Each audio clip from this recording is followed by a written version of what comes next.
Hello friends, welcome to YouTube channel tips and tips. नए नए निर्देशों से असमंजस में शिक्षक। सतत समग्र मूल्यांकन को लेकर हर सत्र में नए नए निर्देश आ रहे हैं, जिससे शिक्षक उलझ चुके हैं। 19 अप्रैल 2016 को सीसीई के संदर्भ में शिक्षा सचिव ने आदेश जारी किए थे कि कक्षा 1 और 2 हेतु FA1 और FA2 में मौखिक आंकलन के 10 अंक और लिखित आंकलन के 15 अंक मिलाकर 25 अंक तय होंगे, जबकि SA1 में असाइनमेंट के 10 अंक, मौखिक आंकलन के 15 अंक और लिखित आंकलन के 25 अंक मिलाकर कुल 50 अंक होंगे। इसी प्रकार कक्षा 3 से 8 हेतु FA1 व 2 में मौखिक आंकलन के 5 अंक और लिखित आंकलन के 20 अंक मिलाकर 25 अंक होंगे, जबकि SA1 में असाइनमेंट के 15 अंक और लिखित आंकलन में 35 अंक मिलाकर 50 अंक होंगे। इन निर्देशों के अनुसार CCE पर नाम रजिस्टर बनाए गए हैं, मगर व्हाट्सएप पर SSA के नए संदेश में ये बताया जा रहा है कि कक्षा 1 के FA1 में 20 अंक की मौखिक और 5 अंक की लिखित परीक्षा होगी। उसी प्रकार कक्षा 2 में FA1 में 10 अंक की मौखिक और 15 अंक की लिखित परीक्षा होगी। अब हम बात करें स्कूल शिक्षा बोर्ड की 6 अक्टूबर 2021 की अधिसूचना की, तो उसके अनुसार कक्षा 3 से 8 का मूल्यांकन पैटर्न बदल गया है। अब कक्षा 3 से 8 के लिखित परीक्षा के 15 अंक, कक्षा गतिविधियों के 5 अंक, असाइनमेंट के 5 और प्रभावी संप्रेषण के 5 अंक मिलाकर FA1 परीक्षा हर बार 30 अंक की होगी। ऐसे में सारे मौजूदा मूल्यांकन रजिस्टर में अंक भी बदलने होंगे और कॉलम भी। इस तरह अब CCE के नए सिस्टम को अधिसूचित कर नए परिणाम रजिस्टर सप्लाई करने की मांग हिमाचल प्रदेश राजकीय टीटी कला संघ प्रदेश महासचिव विजय हीर ने प्रदेश SSA निदेशक महोदय से की है। उन्होंने कहा कि जल्द ही स्थिति स्पष्ट करने से संबंधित अधिसूचना जारी करें, क्योंकि विंटर क्लोजिंग स्कूलों में FA1 के एग्ज़ाम हो चुके हैं और समर क्लोजिंग स्कूलों में जल्द ही ये एग्ज़ाम शुरू होने वाले हैं। PM के दौरे से पहले हिमाचल कैबिनेट बैठक।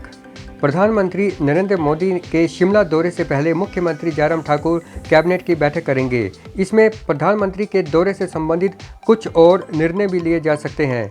ये बैठक 26 मई को प्रस्तावित की जा रही है।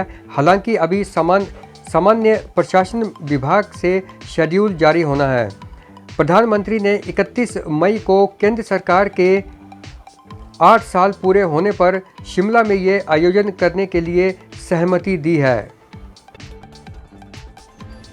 बिक गए अंबुजा व ACC सीमेंट। हिमाचल में स्थापित 2 नामी सीमेंट कंपनियों अंबुजा और ACC सहित होलसीम के 23 सीमेंट प्लांट्स को अडानी ग्रुप ने 82,000 करोड़ रुपए में अधिग्रहित कर लिया है। भारतवर्ष में आधारभूत संरचना क्षेत्र में ये अब तक की सबसे बड़ी डील है। हिमाचल सहित देश भर में अब स्विट्जरलैंड की कंपनी होलसीम ने अपना कारोबार समेट लिया है और अब अडानी ग्रुप का इस पर स्वामित्व हो गया है।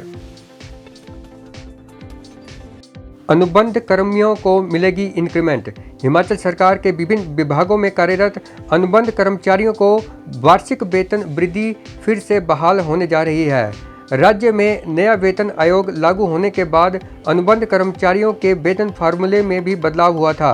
नए पे मैट्रिक्स में 60% वेतन अब इन अनुबंध कर्मचारियों को मिलता है, लेकिन इस ऑर्डर के साथ 3% की वार्षिक वेतन वृद्धि का कोई हवाला नहीं है। इस कारण ये वित्तीय लाभ इन अनुबंध कर्मचारियों को नहीं मिल पा रहा है, लेकिन अब सरकार इस पर विचार कर रही है और जल्द ही इस पर निर्णय लिया जाएगा।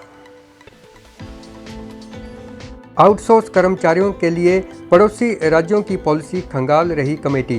हिमाचल प्रदेश में अब आउटसोर्स कर्मचारियों के लिए गठित कैबिनेट सब कमेटी पड़ोसी राज्यों की पॉलिसी को खंगाल रही है। इसमें विशेष रूप से हरियाणा की पॉलिसी का अध्ययन किया जाएगा। जानकारी के अनुसार हरियाणा में सोसाइटी के माध्यम से आउटसोर्स कर्मचारियों को नियमित किया जा रहा है। ऐसे में कैबिनेट सब कमेटी ने आउटसोर्स कर्मचारियों को पड़ोसी राज्यों की पॉलिसी का ड्राफ्ट उपलब्ध कराने के लिए कहा है। याद रहे कि सरकार ने आउटसोर्स कर्मचारियों को सरकारी विभागों में समायोजित करने व स्थायी पॉलिसी बनाने के लिए जल शक्ति मंत्री महेंद्र सिंह ठाकुर की अध्यक्षता में एक कमेटी का गठन किया है। पॉलिसी का अध्ययन करने के बाद कमेटी की बैठक होगी तथा आउटसोर्स कर्मचारियों की पॉलिसी का फाइनल प्रारूप तैयार किया जाएगा। प्रारूप तैयार करने के बाद अगली कैबिनेट बैठक में इसे पेश किया जा सकता है। तो दोस्तों, आज के इस सेशन को यहीं समाप्त करते हैं। जल्दी ही मिलेंगे एक नई वीडियो में नई जानकारी के साथ। तब तक के लिए good bye and take care.